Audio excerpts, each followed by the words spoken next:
Gloire à Dieu. Alléluia. Soyez la bienvenue et que le Seigneur nous bénisse tous avec sa parole. Prions d'abord. Père, nous te remettons cette session. Nous te demandons de nous parler, que ta parole, qui est esprit et vie, soit déposée dans nos esprits et nous transforme. Nous voulons être comme Jésus-Christ. Aide-nous aujourd'hui, Saint-Esprit, ouvre notre compréhension, que la parole nous soit vraiment remplit nos cœurs avec ta parole, remplit notre esprit, que nous recevions aujourd'hui ton enseignement, ton éclairage, que nous puissions comprendre ta parole. Alléluia, merci pour la vie de ta parole en nous. Nous recevrons aujourd'hui et nous savons d'avance que nous ne serons plus les mêmes. Merci Saint-Esprit, au nom de Jésus-Christ, nous avons prié. Amen. Amen. Nous allons partager Éphésiens chapitre 5. Éphésiens chapitre 5, du verset 14 au verset 17. Nous voulons partager concernant les temps dans lesquels nous sommes, comment nous devons réellement nous conduire. Et Paul avait donné des instructions pour les Éphésiens qui sont vraiment à point aujourd'hui. C'est comme s'il connaissait la situation d'aujourd'hui et il est en train de nous donner aussi les mêmes instructions. Nous allons lire donc à partir du verset 14. C'est pour cela qu'il est dit: réveille-toi, toi qui dors. Relève-toi d'entre les morts, et Christ t'éclairera. Prenez donc garde de vous conduire avec circonspection, non comme des insensés, mais comme des sages. Rachetez le temps, car les jours sont mauvais. Les jours sont mauvais. C'est pourquoi ne soyez pas inconsidérés, mais comprenez quelle est la volonté du Seigneur. Comprenez quelle est la volonté du Seigneur. Nous voyons que Paul a donné des instructions parce que le contexte dans lequel les Éphésiens étaient en ce moment-là, Paul est en train de dire que c'est un contexte mauvais. Il a dit, car les jours sont mauvais. Alléluia. Et aujourd'hui, nous pouvons dire la même chose. Nous pouvons dire que les jours dans lesquels nous sommes ne sont pas vraiment les jours qui sont favorables. Ce sont des jours mauvais aujourd'hui. Ce sont des jours où nous voyons l'ennemi s'agiter dans les nations et beaucoup de gens en souffrent. Le monde est perturbé et troublé. Nous pouvons dire en résumé que les jours sont mauvais, surtout pour le monde. Alléluia. Car concernant l'Église, la Bible dit que, et Jésus l'a déjà dit, les portes de l'enfer ne vont pas prévaloir contre l'Église. Donc nous sommes tranquilles, nous sommes sereins, nous sommes dans la paix, et nous savons que aucune arme forgée contre nous ne pourra prospérer au nom de Jésus-Christ. Mais nous devons prendre en compte les instructions que Paul est en train de donner ici. L'apôtre Paul dit ceci. Il dit, c'est pour cela qu'il est dit, réveille-toi. Alléluia, toi qui dors. C'est pour dire que dans les jours dans lesquels nous sommes, nous devons être éveillés. Et ceux qui dorment doivent se réveiller. Et ce n'est pas le moment de dormir. Ce n'est pas le moment de s'endormir. Ce n'est pas le moment de s'adonner aux choses du monde, aux distractions du monde. D'être en quelque sorte sous des choses du monde. Le moment dans lequel nous sommes nécessite un réveil continu. Nous devons être vigilants, réveillés. La Bible dit, réveille-toi, c'est une instruction. de l'esprit. Réveille-toi, toi qui dors. Relève-toi d'entre les morts. Et Christ t'éclairera. Christ va t'éclairer. La lumière de Christ va venir vers ceux qui se relèvent, ceux qui se réveillent, ceux qui ne s'endorment pas. Nous devons nous réveiller et nous attendre à la lumière de Christ. Nous devons être éveillés. Nous devons nous relever. Alléluia. Nous devons nous attendre à la lumière de Christ. Quelles que soient les ténèbres, que la lumière de Christ brille dans ces ténèbres en ce qui nous concerne. Gloire à Dieu. Mais nous avons besoin pour cela de ne pas nous endormir. Comme dans le jardin de Gethsémani, ils se sont endormis. L'esprit d'endormissement est toujours là. L'esprit de sommeil est toujours en action. Et aujourd'hui encore, comme la dernière fois, l'esprit nous avait déjà dit, réveillez-vous. Il y a beaucoup, je pense, qui sont endormis, même au milieu des chrétiens. Et c'est pour cela que nous prenons autorité maintenant sur l'esprit de sommeil, l'esprit d'endormissement. Nous brisons ton oppression et nous te chassons. Pars au nom de Jésus-Christ. Lâche le corps de Christ, lâche le peuple de Dieu, sors au nom de Jésus-Christ, que le Saint-Esprit s'empare du peuple de Dieu au nom de Jésus-Christ. On va prier. Amen. Et que la lumière de Christ brille avec des éclats plus que jamais. Au nom de Jésus. Maintenant, nous allons au verset 15. Verset 15, Paul dit, l'apôtre Paul dit, « Prenez donc garde de vous conduire avec circonspection. » Voilà, conduisons-nous dans la sagesse de l'esprit. Paul dit ici, prenez garde, faisons attention. Les jours sont mauvais. Et c'est pour cela que nous ne pouvons pas marcher comme si nous étions dans d'autres jours, comme si c'était avant. Aujourd'hui, nous devons faire attention. Nous devons être prudents en quelque sorte. Et nous devons nous conduire avec circonspection. Ça veut dire que avant d'agir, nous devons examiner les contours. C'est-à-dire regarder l'action et regarder aussi la réaction ou les conséquences. Quelles sont les implications? Voir les choses avant de nous engager, avant de commencer quoi que ce soit. Donc nous devons nous conduire. Et c'est ça que nous disons, non comme des insensés, mais comme des sages. Donc il y a deux manières de se conduire. On peut se conduire comme des insensés, c'est-à-dire des fous, ou comme des sages. Et bien évidemment, il dit non comme des insensés. Donc la seule conduite que nous devons avoir, c'est de nous conduire avec la sagesse de l'esprit. Mais regardons d'abord qu'est-ce que ça veut dire, se conduire comme des insensés, c'est-à-dire comme des fous. Le fou dit dans son cœur, comme le proverbe dit, le livre des proverbes, qu'il n'y a pas de Dieu. Alors, le fou, les insensés, c'est ceux qui s'aventurent, c'est des aventuristes.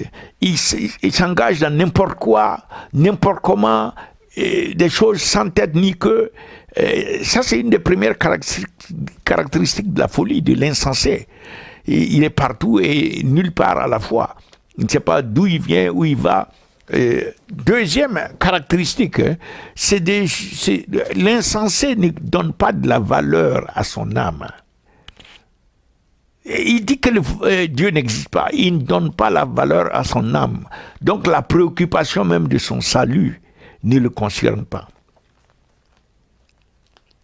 Il faut que nous donnons de la valeur à notre âme, comme Christ lui-même a dit dans Marc 8, versets 36 et 37. Il dit, qu'est-ce qu'un homme va donner en échange de son âme? Il dit, à quoi sert à l'homme de gagner tout l'univers et de perdre son âme? Donc, il ne faut pas qu'on soit des insensés et en ne donnant pas de valeur, en ne nous considérant pas le salut que nous avons en Christ. Il faut vraiment considérer cela avec toute notre force et tout notre cœur. C'est la chose clé, la chose essentielle, le salut de notre âme, plus que jamais. Les jours sont mauvais et il faut prendre ça en considération et ne pas être un insensé.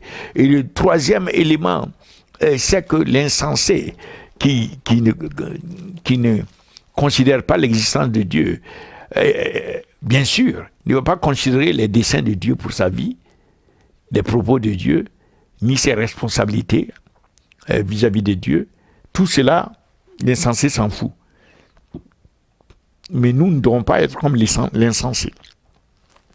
Et quatrièmement, l'insensé, en rejetant tout cela de Dieu et des desseins pour sa vie, et tout ça, l'insensé est dans un processus de destruction. Il permet à l'ennemi de le détruire. Ça, c'est la conduite de l'insensé. Il finit par la destruction. Mais la Bible dit de ne pas nous conduire comme des insensés, mais comme des sages. Alléluia. Comme des sages. Et la sagesse n'est pas celle de ce monde. C'est la sagesse qui nous vient d'en haut. C'est la sagesse de l'esprit. C'est pour cela que nous disons que nous devons nous conduire dans la sagesse de l'esprit. Gloire à Dieu. Et cette sagesse, nous voyons ici qu'il y a deux aspects, deux composantes à cette sagesse. La première composante, nous allons la mettre nous allons présenter les choses de cette manière. La première composante, c'est comprenez quelle est la volonté du Seigneur. Dans ces jours mauvais, marcher dans la sagesse de l'esprit, c'est de comprendre. Il faut comprendre quelle est la volonté du Seigneur. Quelle est la volonté du Seigneur? Vous savez que Jésus a prié dans le jardin de Gethsemane, non pas ma volonté, mais la tienne, parce qu'il connaissait la volonté du Père. Et lui-même, il a dit dans Matthieu 7, verset 21, que ce ne sont pas ceux qui disent Seigneur, Seigneur qui vont rentrer dans le royaume des cieux, mais que c'est ceux qui font la volonté du Père, ceux qui font la volonté du Père. Donc, il faut connaître la volonté du Père, il faut connaître le cœur du Père, il faut rechercher cette volonté. Si on veut marcher dans la sagesse de l'esprit, on doit prendre du temps pour considérer la recherche, la connaissance de la volonté du Père. La volonté de Dieu, du Seigneur. Alors, quelle est cette volonté? Nous savons déjà que dans Jean 3, verset 16, la Bible dit que Dieu a tant aimé le monde qu'il a donné il a donné son Fils unique, afin que quiconque croit en lui ne périsse point, mais ait la vie éternelle.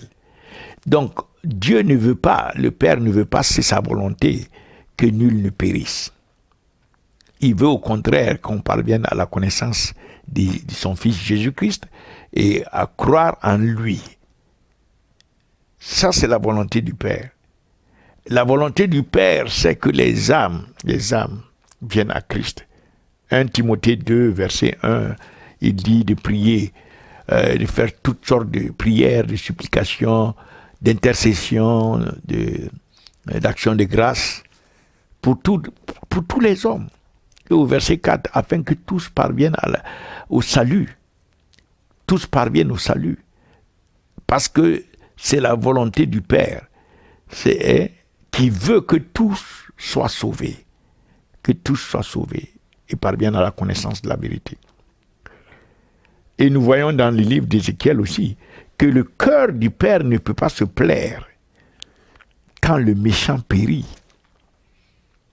Donc, celui qui a envoyé son Fils unique venir payer le plein pot, le prix complet, absolu, pour le salut des âmes, c'est parce que sa volonté, son cœur soupire, son cœur recherche le salut des âmes. Son cœur n'a pas de joie quand les âmes périssent. Alors, connaître la volonté du Père, connaître quelle est la volonté du Seigneur, c'est non seulement avoir une connaissance théorique, mais en plus s'adonner à la matérialisation, à la réalisation de cette volonté, s'adonner. Il nous faut nous adonner, ce d'autant plus que le temps devient de plus en plus court. Il nous faut nous adonner au témoignage, à témoigner de Jésus-Christ, aux âmes, à ces âmes-là. Car il n'y a pas de salut sans le témoignage de Jésus-Christ. Il faut témoigner de Jésus-Christ. Il faut présenter Jésus aux uns et aux autres. Et si vraiment nous aimons Dieu de tout notre cœur, de toute notre âme, de tout notre esprit, de toute notre force, et que nous aimons nos prochains comme nous-mêmes, nous ne devons pas être là pendant que les temps sont mauvais et que l'ennemi est en train de piller les âmes pour les amener en enfer. Il essaie d'amener les 7 milliards par le vaccin qu'il a annoncé. Donc nous ne devons pas permettre que ces âmes-là soient sans connaissance de Christ, que ces âmes, nos prochains, qui sont encore dans les ténèbres, qui sont sur le chemin de la perdition, chaque jour, nous devons encore plus publier le témoignage de Christ. Nous devons crier fort. Nous devons amener la conviction du Saint-Esprit, l'Esprit de Dieu, permettre que l'Esprit de Dieu nous utilise pour convaincre les gens, convaincre les âmes et les amener à Christ. Donc, non seulement connaître théoriquement, mais aussi de manière pratique et avancer dans la réalisation de la volonté du Seigneur. Ça, c'est marcher. La Bible appelle ça ici, se conduire dans la sagesse de l'Esprit. C'est l'Esprit qui donne cette sagesse. Et le deuxième aspect de la conduite dans la sagesse, surtout que nous sommes dans les jours mauvais, le deuxième aspect est que il dit racheter le temps. Ça veut dire que pendant que nous nous adonnons à témoigner de Jésus-Christ, à témoigner aux âmes, à ceux qui sont dans les ténèbres, pour que ces gens-là soient réveillés, mais ne périssent pas, mais viennent à la lumière de Christ. Pendant que nous sommes en train de faire cette œuvre, nous devons veiller à ce que nous ne perdons pas le temps. Alléluia. Nous devons faire cette œuvre-là en ayant conscience que le temps est très précieux, qu'il y a eu beaucoup de pertes de temps et qu'il faut racheter le temps. C'est-à-dire, il faut créer des opportunités, il faut acheter en quelque sorte, il faut arriver à initier des opportunités pour pouvoir avancer ce travail. Il ne faut pas juste être passif en attendant que les choses se présentent d'elles-mêmes. Non, il faut provoquer les choses. Il faut racheter le temps. Il faut que dans le même temps que nous avons, nous puissions faire même davantage qu'habituellement. Donc nous allons voir maintenant qu'est-ce que ça veut dire racheter le temps. Le fait de racheter le temps est une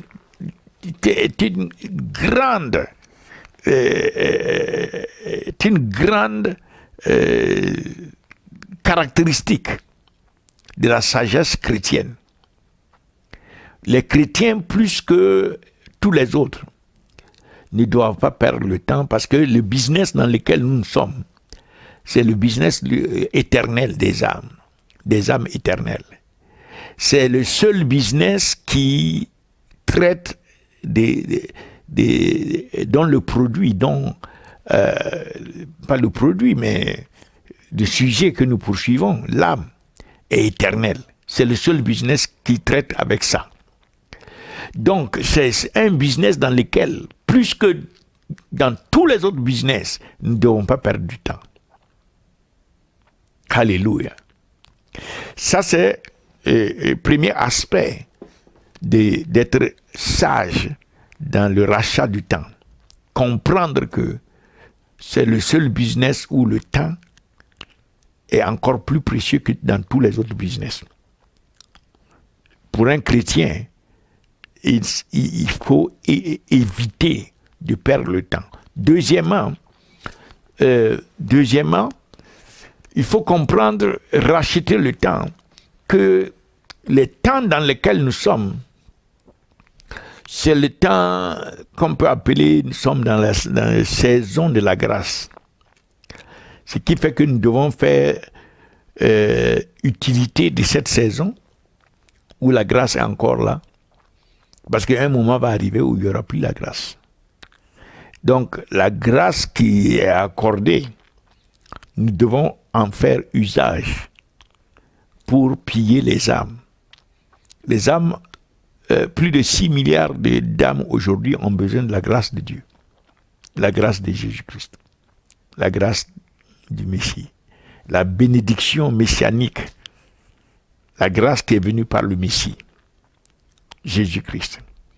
Cette grâce-là, nous devons comprendre que nous devons exploiter les saisons de la grâce, c'est-à-dire depuis que Christ a amené la grâce jusqu'au moment où il n'y aura plus la grâce. C'est une saison excessivement importante dans laquelle nous devons amener plus que tout, nous devons amener cette grâce, apporter cette grâce au monde, aux gens qui sont dans les ténèbres. Alléluia. Sommes sauvés au moyen de la grâce, par la grâce, au moyen de la foi. Donc, nous devons comprendre que racheter le temps, c'est exploiter les saisons de la grâce dans lesquelles nous sommes, au maximum. Et troisièmement, racheter le temps, c'est aussi éviter tout ce qui fait que nous perdons le temps, c'est-à-dire rentrer dans des tentations que l'ennemi apporte. On peut éviter, il y a des tentations qu'on peut éviter.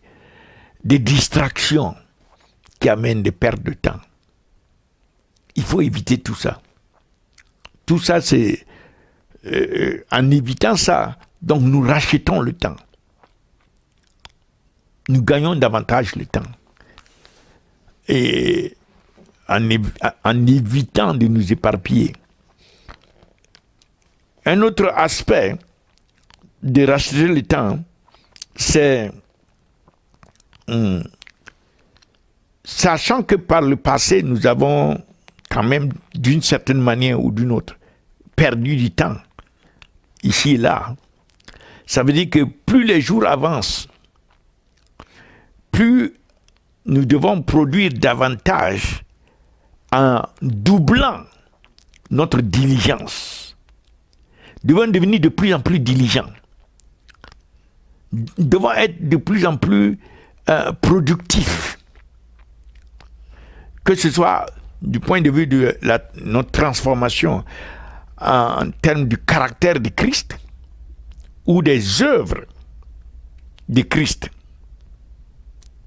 pour le salut des âmes. Nous devons être de plus en plus efficaces. Redoubler d'ardeur et de diligence surtout. Alléluia. Racheter le temps, donc, c'est aussi comprendre que c'est un don. Le temps est un don que Dieu nous a donné. Et de ce fait, nous devons utiliser ce temps pour les buts pour lesquels Dieu a donné ce temps. Donc, le fait de ne pas utiliser le temps pour les propos de Dieu, pour les buts de Dieu, pour les desseins de Dieu, c'est une perte de temps. Nous sommes en train de perdre le temps lorsque nous utilisons le temps que Dieu nous a donné à des fins qui ne concernent pas Dieu, qui ne concernent pas sa volonté, en quelque sorte. Donc, voilà comment nous devons marcher. Nous devons marcher dans la connaissance et la réalisation de la volonté de Dieu le Père en ce qui concerne le salut des âmes. Et deuxièmement, dans cette marche-là, nous devons veiller à ne pas gaspiller le don de Dieu qui est le temps que Dieu nous a donné. nous devons faire en sorte que de plus en plus, dans la même durée, dans la même longueur de temps, nous puissions être plus effectifs, plus fructueux, dans la même durée de temps. Si hier nous étions à un niveau donné de fruits en un an ou en un mois, dans la même durée de temps, nous devons produire davantage de fruits. Être encore plus fructueux, c'est ce que je dis. Racheter le temps. Nous devons rechercher nous-mêmes, prendre des initiatives, susciter les opportunités, plutôt que d'être passifs, attendant. Alléluia. Donc voilà comment nous devons nous conduire selon la sagesse de l'esprit. Selon la sagesse de l'esprit. Et c'est cela qui fait que nous évitons de nous conduire comme des insensés, des fous. Et Paul a dit, c'est dans le contexte de ces jours mauvais, l'apôtre Paul a dit, voilà comment nous devons marcher. Pas comme des insensés, mais comme des gens sages qui ont reçu la sagesse de l'esprit, qui marchent dans la sagesse du Saint-Esprit, comme Jésus a marché dans la sagesse du Saint-Esprit. Donc je voudrais prier pour que nous aussi nous soyons non seulement réveillés et que nous ne succombions pas à l'influence de l'esprit d'endormissement et de sommeil. Non seulement que nous soyons réveillés et que nous demeurons dans la lumière, mais aussi que nous puissions marcher réellement dans la sagesse de l'esprit, rejetant tout ce qui relève de l'insensé, de la marche de l'insensé. Alléluia. Père, je te remercie pour ta parole qui ne te retourne jamais sans produire son effet. Merci de ce que tu nous donnes d'être réveillés, de ne pas être endormis, de ne pas permettre aux ténèbres de nous influencer. Donne-nous, Père, de pouvoir marcher, nous conduire, alléluia, selon la sagesse de ton esprit. De marcher comme Jésus, c'est-à-dire de marcher dans la connaissance de ta volonté et de nous conduire de manière que nous accomplissons ta volonté sur la terre, au nom de Jésus-Christ. Que dans cette conduite d'accomplir ta volonté, nous puissions utiliser au mieux le temps que tu nous as imparti, le temps que tu nous as donné. Que nous puissions ne pas gaspiller le temps comme des insensés. Que nous soyons vraiment influencés par la sagesse de ton esprit qui nous amène à valoriser le temps que tu nous as donné et à nous focaliser sur l'essentiel, c'est-à-dire les buts pour lesquels tu nous as donné ce temps sur la terre, et à comprendre les saisons dans lesquelles nous sommes de la grâce, afin que nous puissions les apporter davantage, le mieux que ce soit, à ceux qui en ont encore besoin, qui sont dans les ténèbres, que nous évitions les pertes inutiles du temps dans les distractions, dans les tentations et autres des choses du monde, au nom de Jésus-Christ. Alléluia. Mais qu'au contraire, nous comprenons que nous avons tellement perdu du temps, que maintenant que nous comprenons davantage, nous puissions avoir la grâce de devenir encore plus diligents, d'être encore plus effectifs, plus efficaces, plus productifs, plus fructueux. Alléluia. Père, donne-nous de marcher dans cette dimension de la sagesse de ton esprit, au nom de Jésus-Christ. Comme Paul a indiqué pour les jours qui étaient terribles pour les Éphésiens, qu'aujourd'hui, qui est encore plus grave, et qui ne fait que, en quelque sorte, chaque jour, le lot de chaque jour ne fait que s'accroître. Père, que nous puissions grandir dans cette sagesse au nom de Jésus-Christ de l'Esprit. Merci Père pour cela, au nom de Jésus, nous avons prié. Amen. Et maintenant, nous voulons prier pour ceux qui veulent donner leur vie au Seigneur Jésus-Christ. Dites seulement avec moi, Seigneur Jésus, je reconnais le sacrifice de ton sang, la vie que tu as donnée à la croix pour moi, et je reçois ton sacrifice. Je te demande de me pardonner tous mes péchés et de me laver dans ton sang. Alléluia. Merci Seigneur de ce que tu es ressuscité le 3e jour et tu reviens bientôt. Je t'ouvre mon cœur aujourd'hui et je t'invite à venir comme mon Seigneur et mon Sauveur personnel. Je te reçois dans ma vie et je me soumets à toi Seigneur. Je veux te connaître davantage et te servir. Merci de faire de moi un enfant de Dieu, né de nouveau, et membre de la famille de Dieu. Et à partir d'aujourd'hui, je veux te servir, Seigneur. Aide-moi à marcher dans la sagesse de ton esprit. Au nom de Jésus-Christ, nous avons prié. Amen. Amen. Donc, nous voulons vous inviter encore à venir à la montagne de prière.